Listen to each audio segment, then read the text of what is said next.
Bagi generasi 90-an tentu familiar dengan nama Si Pitung. Si Pitung pernah menjadi film layar lebar berseri di mana judul dan nama tokoh utamanya adalah Si Pitung dan diperankan oleh almarhum Diki Zulkarnain.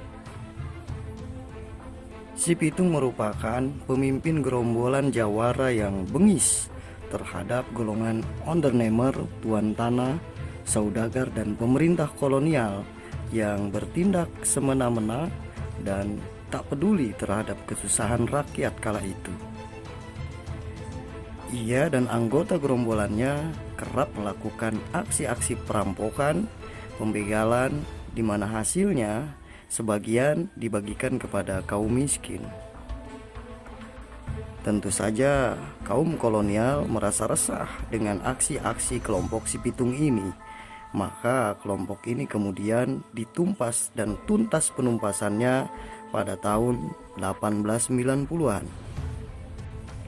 Apapun motifnya, Si Pitung tetap diklaim sebagai gerombolan bandit yang meresahkan stabilitas pemerintah kolonial.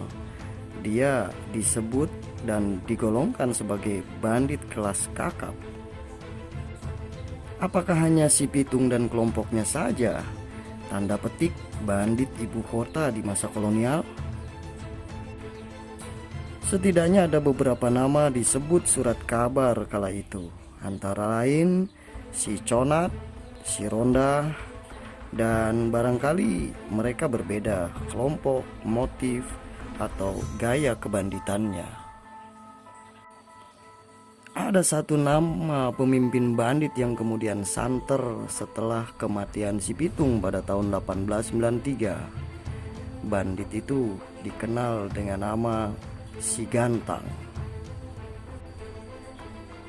Ditulis oleh Batavia's Nieuwsblad pada tanggal 20 Februari 1904, Si Gantang memiliki badan kekar, tinggi, berbulu, penuh parut bekas luka, barangkali bekas-bekas perkelahian.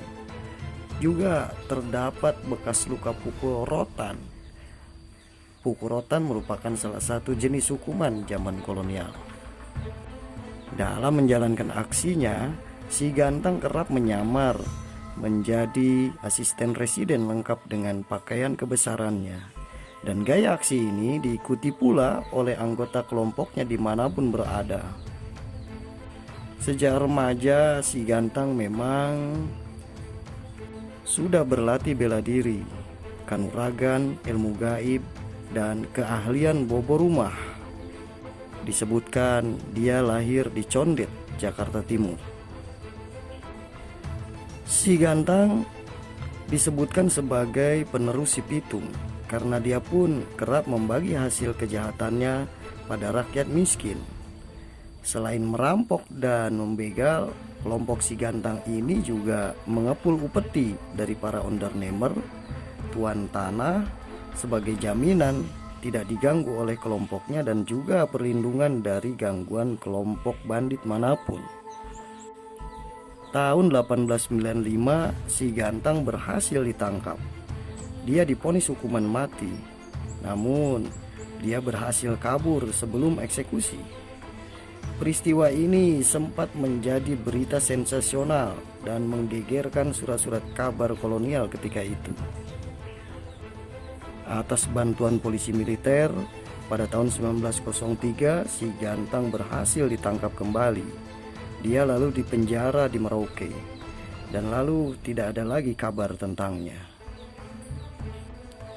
Selain Si Gantang, ada juga disebut bandit bernama Kesen. Si Kesen ini merupakan bandit murni atau bandit yang tidak memiliki motif sosial sebagaimana Si Pitung dan Si Gantang tadi. Nama Si Kesen pernah disebut dalam laporan asisten residen Tangerang pada tahun 1903. Si Kesen diceritakan berasal dari hasil perkosaan para perampok di tengah hutan, di mana konon ibunya Si Kesen ini melintasi hutan sepulang dari pasar. Dia kemudian disergap oleh perampok dan diperkosanya. Kepada suaminya, dia tidak bercerita soal pemerkosaan. Dia hanya bercerita soal perampokan. 9 bulan kemudian lahirlah si Kesen. Sejak kecil si Kesen tumbuh sebagai kriminal. Dia kerap sekali mencuri beras, mencuri telur, dan kemudian tumbuh menjadi bandit kakap. Dia pernah dipenjara akibat pencurian telur yang dilakukannya. Selepas dari penjara, dia kemudian bergabung dengan kawanan perampok dan lalu dia diangkat menjadi pemimpin kawanan tersebut. Kelompok si Kesen ini sangat bengis. Selain merampok, dia juga membunuh, memperkosa, dan meminta upeti sebagaimana halnya si Gantang. Kemudian polisi menangkapnya lagi dan dia divonis 20 tahun penjara. Nama lain yang kerap disebut-sebut ketika itu adalah si Usup. Si Usup merupakan bandit perlente dan elegan. Dia bersikap simpatik, tidak terkesan sebagai bandit. Dia dikenal sebagai pria muda yang ganteng, selalu berpenampilan bangsawan, terdidik, dan mampu berbahasa Belanda dengan baik, Melayu dan Arab. Wilayah aksinya di Batavia dan Sumatera Barat. Wilayah aksi yang begitu luas itu kemudian membuat si Usup lebih ditakuti daripada gerombolan si Pitung dan si Gantang. Di Batavia, dia seringkali beraksi di Pasar Baru, Kalipasir, Matraman, dan Menteng. Si Usup mahir membangun dan mengendalikan jaringan perampok, baik itu dia sedang di penjara sekalipun. Di penjara Sawah Lunto misalkan, dia berkomplot dengan si Musa dari Banten dan si Jabar yang berasal dari Batavia.